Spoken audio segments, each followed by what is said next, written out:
Razão e proporção. Para que será que isso serve na matemática? Vamos descobrir isso na aula de hoje? Então, bora facilitar? Vem comigo!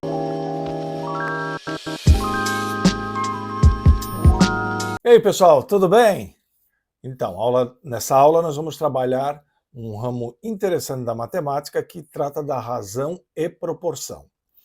Vocês vão ver que nós temos uns 3 exercícios aqui nessa aula para dar um certo entendimento disso, mas isso tem muita aplicação na própria matemática, na física, na química, então é um conteúdo bem interessante essa parte de razão e proporção. Então vamos começar? Acompanha aí comigo. A razão, ela na realidade é a comparação de dois números através de uma fração. Uma razão é uma fração. Quer dizer, está ali, ó, você tem um número A e esse número A está sendo dividido por um número B. É uma proporção, uma razão entre os dois. Enquanto que proporção é quando você tem duas razões e entre elas você consegue manter uma igualdade. Quer dizer, aquela razão aqui, aquela divisão, aquela proporção, tem proporcionalidade com a outra razão, com a outra divisão, ok? Muito bem. Um ponto importante para a gente comentar é sobre a razão centesimal.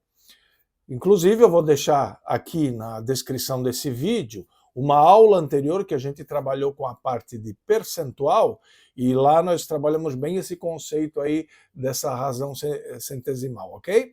Então, isso ocorre quando o denominador é igual a 100. Ou seja, quando você vai dividir dois números, mas o de baixo, o denominador é 100. Aí vem a história do porcento, que é dividir por 100, que é a porcentagem. Está ali na tela para você observar um exemplo. Você tem 25 dividido por 100, isso é igual a 0,25, que equivale a 25%. Tranquilo? Vamos em frente.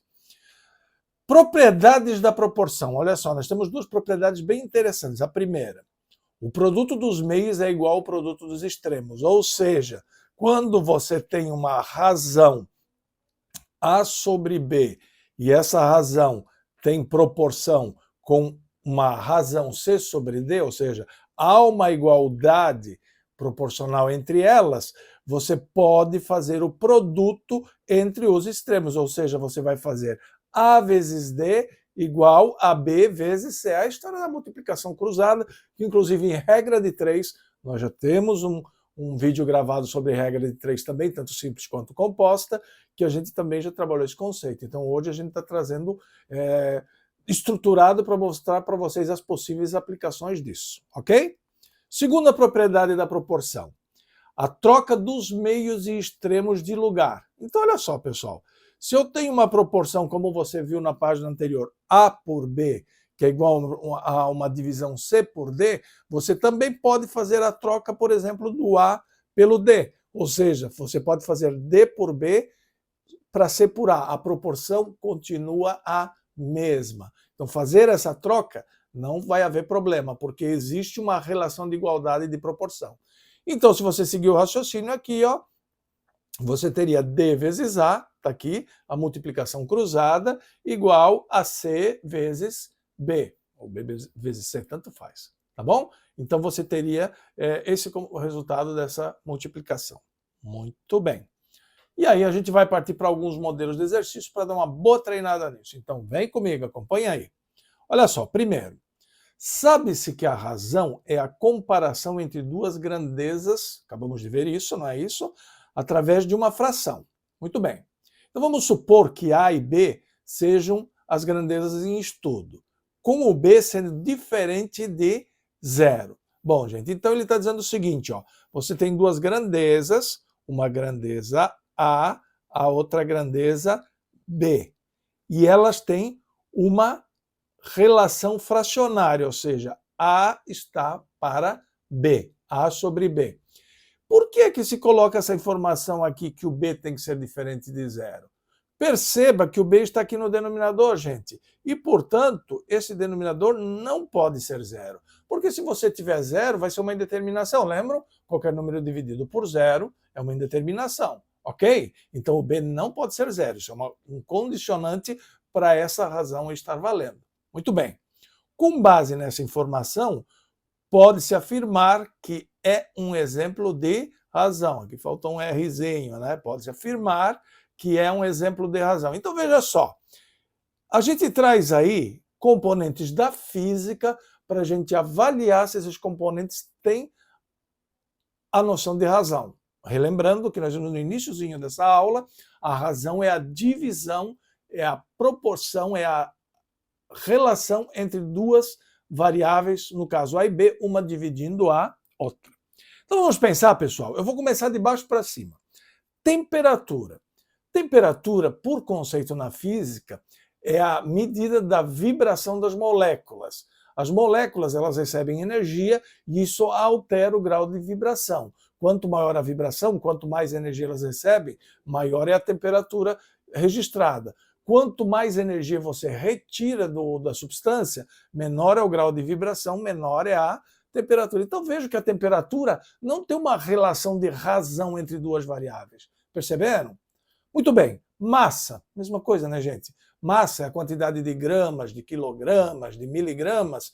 É uma medida da estrutura do corpo. Ou seja, a gente diz no dia a dia o peso do corpo. Né? Isso na física, massa e peso tem diferença. Mas vamos lá, é a medida do peso de um corpo.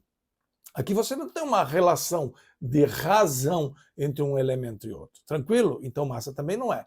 Calor, pessoal. Calor é uma energia que um corpo pode emitir. Aumentando essa taxa de calor, lembra o calor sensível, calor latente, também não tem uma relação direta de razão que justifique o calor ser considerado uma razão. Agora, a aceleração, pessoal, só para relembrá-los, nada mais é do que a medida da variação da velocidade de um corpo num certo intervalo de tempo. Lembram disso? Uma daquelas primeiras análises que se faz dentro do movimento dos corpos, não é isso? Então veja que aqui você tem uma relação, você tem uma divisão, você tem uma razão entre duas grandezas. Se a gente observar no que ele afirmou acima, a variação da velocidade seria o meu A e a variação do tempo seria o meu B, com condicionante que essa variação não poderia ser zero. Perceberam? Então a aceleração encaixa no conceito de razão e a alternativa correta desse exercício é a letra A. Tranquilo? Beleza? Que é uma parte mais conceitual, trouxemos um pouquinho da física, né? Para você entender as aplicações possíveis desse conceito de razão. Muito bem. Segundo exemplo, olha só.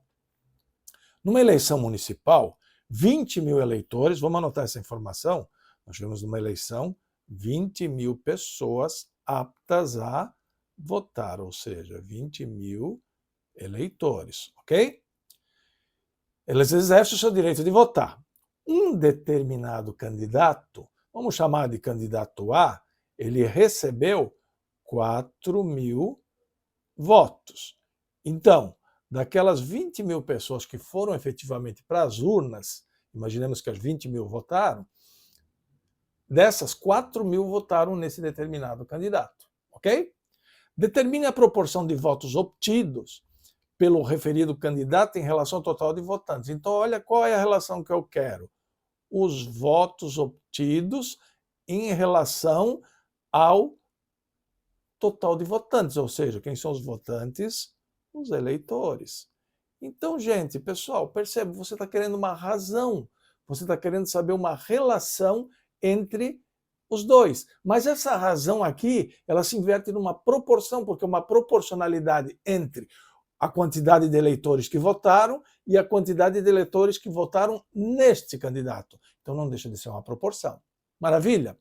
Mas como uma proporção é medida através de uma divisão, de uma razão, então basta a gente pegar o número de votos que o candidato recebeu e dividir pelo total de eleitores que votaram. Ou seja, essa relação vai ser 4 mil, que é o número de votos que ele obteve, por 20 mil, que é o total de eleitores que efetivamente votaram. Então, gente, fazendo essa divisão, olha só, posso simplificar esse zero com esse zero, esse zero com esse zero, esse zero com esse zero. Isto aqui ficaria 4 sobre 20. Mas a gente sabe que 4 sobre 20 é simplificável, não é? Não tem um elemento comum ali entre os dois, que é o próprio 4, não é? Se eu dividir o numerador por 4, vai dar 1. Se eu dividir o numerador por 4, vai dar 5. Ou seja, isso aqui equivale a 1 sobre 5. Ou seja, Em média, foi 1 voto a cada 5 eleitores. Não é isso que está descrito ali? Votos sobre eleitores. Então, 1 voto a cada 5 eleitores. Quer dizer, de cada 5 eleitores, 1 votou naquele candidato. E isso você encontra na letra B. A proporção é 1 para 5. Beleza, pessoal? Perceberam? Uma situação prática que a gente trouxe tanto o conceito de razão, mas principalmente o conceito de proporção. Ok? Vamos adiante? Agora o seguinte, ó.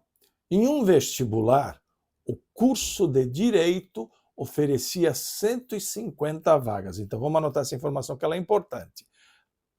Estavam sendo oferecidas 150 vagas, ou seja, 150 vagas ofertadas, ok?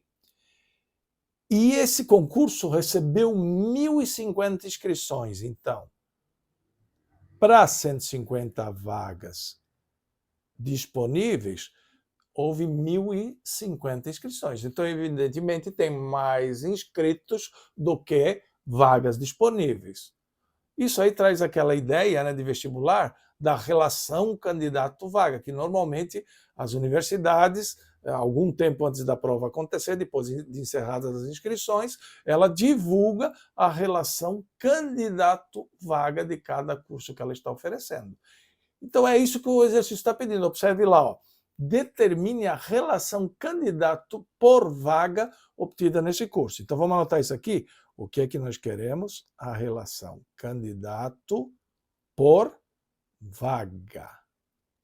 Então, novamente, você tem uma razão, mas que lida com o conceito de proporção. Qual é a proporcionalidade de candidatos em relação às vagas disponíveis? Ou seja, quantos candidatos vão estar concorrendo para cada vaga? Percebeu? Então a relação está montada aí. Basta você pegar o número de candidatos que se inscreveram e dividir pelo número de vagas ofertadas. Você fatalmente vai chegar a essa relação, ok? E essas informações o exercício nos deu. Então vamos aplicar? São quantos candidatos? 1.050, ou seja, é o número total de inscritos. Muito bem. Quantas vagas disponíveis? 150. Então, na realidade, você vai ter 1.050 dividido por 150. Aqui eu posso simplificar esse zero, não é isso? Isso vai dar 105 por 15. Pessoal, se você observar, o 15 ele é comum para o 105 e para o próprio 15. Então, eu posso fazer uma simplificação. 15 por 15 dá 1 e 105 por 15 dá 7. Se você fizer 7 vezes 15, 7 vezes 5, 35, vai 3, 7 vezes 1, 7, com 3, 10, 105. Beleza? Muito bem. Então, na realidade, a resposta dessa questão é 7 para 1. Ou seja, 7 candidatos para cada uma vaga. É um vestibular 7 por 1. E isso você tem na letra C. Maravilha, pessoal? Tranquilo? Muito bem.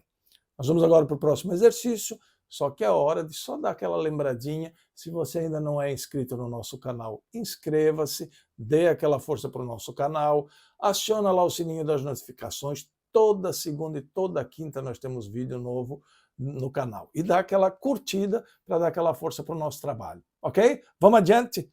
Próximo exercício. Em uma pesquisa sobre o grau de satisfação em relação a um determinado produto, a razão entre o número de homens e mulheres pesquisados era de 5 para 8. Então, vamos lá. Nós temos que a razão 5 para 8 é a razão do número de homens pelo número de mulheres. Não é isso que está escrito aqui em cima, ó. Número de homens e mulheres. Então, se você olhar essa proporção, a ideia é que para cada 5 homens que foram entrevistados, você tinha 8 mulheres. Essa foi a relação, ok? Em termos de satisfação em relação àquele determinado produto. Muito bem. Destes, 45 pesquisados eram do sexo masculino. Então, olha só, 45 que participaram da pesquisa eram homens do sexo masculino. Pergunta-se, qual é o total de pessoas entrevistadas? Ou seja, qual é o total de pessoas entrevistadas? Bom, pessoal, você tem que tomar cuidado, tá? Raciocina comigo. A ideia é a seguinte: para cada 5 homens entrevistados, nós tivemos 8 mulheres entrevistadas, ou seja, que se posicionaram em relação àquele produto. Então, a princípio, você vai montar essa proporção, ó. 5 está para 8, assim como 45 está para X. Vamos entender o que eu fiz? A proporção dada dizia que era 5 homens para cada 8 mulheres. Então você vai usar a regra de proporção. Se 5 está para 8, então 45, olha só, em cima 5 homens, então em cima 45 homens. 5 homens para 8 mulheres, 45 homens para X mulheres. Esse X aqui é o número de mulheres, que eu ainda não tenho. Ok? Aí você vai me dizer o seguinte, mas, ô professor, o que ele está pedindo não é o número de mulheres, e sim o total? Ué, mas a ideia é a seguinte: para você conhecer o total, você precisa saber quantos homens foram entrevistados, isso eu sei, o exercício deu 45, mas também quantas mulheres foram entrevistadas, isso eu não tenho. É a soma do número de homens com o número de mulheres, sem qualquer questão de gênero envolvida nisso, né? É a soma desses dois que vão definir o total de pessoas entrevistadas, perceberam? Por isso que eu estou fazendo essa relação. Eu estou mantendo essa proporção 5 para 8 está para 45 para X, exatamente para achar esse X que é o número de mulheres. Porque a hora que você tiver o número de mulheres definido, fica fácil de achar o total. É só somar com o número de homens que eu sei. Ok? Então vamos aplicar? Lembram da regrinha que a gente mostrou antes? Você faz a multiplicação cruzada aqui, não é isso? Então você vai ter 5 vezes x é igual a 8 vezes 45. Maravilha? Pessoal, se eu quiser facilitar a minha vida, eu já posso fazer uma simplificação direta aqui, ó. 5 é simplificável por 5 e 45 é simplificável por 5. Vamos lá, 45 por 5 não dá 9? Não é isso? Porque você ia passar o 5 dividindo, de qualquer forma você ia fazer essa divisão, não ia? Eu já estou procurando facilitar a vida, ok? O caminho é seu. Se você achar que passar para o outro lado primeiro e para depois dividir, faça. Faça da forma que você achar mais conveniente. Muito bem, então olha aqui, ó, vai ficar 1 vezes x, que é x, igual a 8 vezes 9, que dá 72. Lembrando, quem era esse x? O número de mulheres que foram entrevistadas, ok? Então são 72 mulheres, ok? E aí, pessoal, olha a pegadinha na letra A, olha a letra A. Perceberam? É 72? Não. O que o exercício está pedindo é o total de pessoas entrevistadas. Então, o total você tem que lembrar que, na realidade, é a soma. É igual à soma do número de homens com o número de mulheres que foram entrevistadas. Cuidado, né? Então, esse total será número de homens entrevistados, está aqui, ó, 45. Somo com o número de mulheres entrevistadas que a gente acabou de achar, 72. Então, você vai ter 45 mais 72, portanto, o total vai ser 117 entrevistados. E o correto, portanto, é a letra C e não a letra A. Tranquilo? Percebeu o detalhe? Então, muito, muito cuidado com isso aí, tá, gente? Muito bem. Último exercício, estamos quase terminando essa aula, mas fica aí porque esse exercício é bem interessante. Isso aqui é muito comum na matemática e na física, aparecer esse modelo de questão. Tá? Então acompanhe comigo.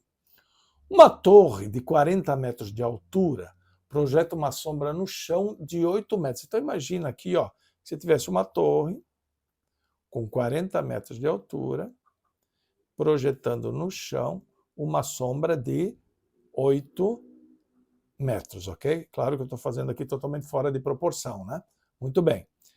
Agora, se você mantiver as mesmas proporções, você pegar um poste de 6 metros, eu quero saber qual é o tamanho da sombra que ele vai projetar no chão. E cuidado, que esse tamanho de sombra está sendo pedido em centímetros. Então pensa, se uma torre de 40 metros projetou 8 metros, um poste de 6 metros, se for para manter a mesma proporção, que é o que o exercício está dizendo aí, claro que ele vai projetar uma sombra no chão menor do que aquele 8 metros que a torre vai projetar, correto? É só fazer a proporção 40 para 6. Tem uma diferença grande aí, ok? Muito bem. Como é que você vai fazer para resolver isso aí? Proporção, né, gente? Vamos lá? Ó, a ideia é a seguinte, ó. 40, que é o tamanho da torre, está para 8, que é o tamanho da sua sombra, assim como 6, que é o tamanho do poste, está para x, que é o tamanho da sombra. Tem que obedecer essa sequência, tá, gente? Se eu peguei torre, sombra, poste, sombra, eu não posso inverter isso, senão eu tiro a proporção. Tranquilo? Vamos lá, então? De novo, nós queremos uma regra de proporção que você vai multiplicar cruzado para chegar no resultado do que você está querendo. Então, olha só, vai ficar 40 vezes x igual a 8 vezes 6. Não é isso? Muito bem, gente. Então, o meu x, eu vou tentar dar uma facilitadinha de novo, eu posso simplificar aqui, não posso? Ó, 48 não são simplificáveis, 8 dividido por 8 dá 1, e 40 dividido por 8 dá 5, não é isso? Então vai ficar 5x igual a 1 vezes 6, que dá 6. Tranquilo? Portanto, o teu x vai ser 6 sobre 5. E, pessoal, se você dividir 6 por 5, isso vai dar 1,2. Ok? Aí você olha aqui para o lado, alternativas A, B, C, D e E. Perdão, A, B, C, D. Você vai dizer, mas aí não tem 1,2. Cuidado! Esse resultado que eu obtive aqui, evidentemente, foi em metros. Olha aqui, pessoal, está tudo em metro. Então, se eu tenho metro, metro e metro, o resultado vai ser em metro. Só que o exercício pede esse valor em centímetros.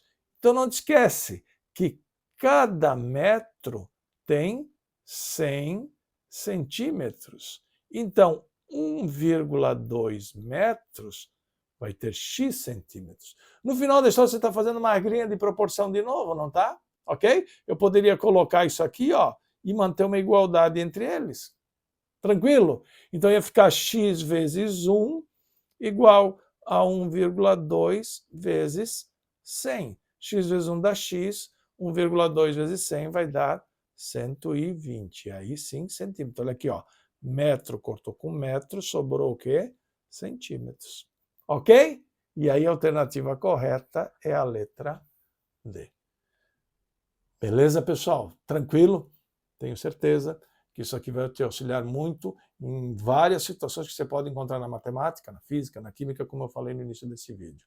Não te esquece, eu deixei ali na descrição os links daquelas aulas de porcentagem, se você quiser tirar alguma dúvida sobre isso.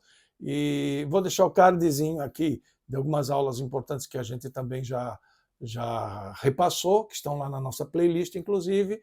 E até a nossa próxima aula. Grande abraço, fique bem.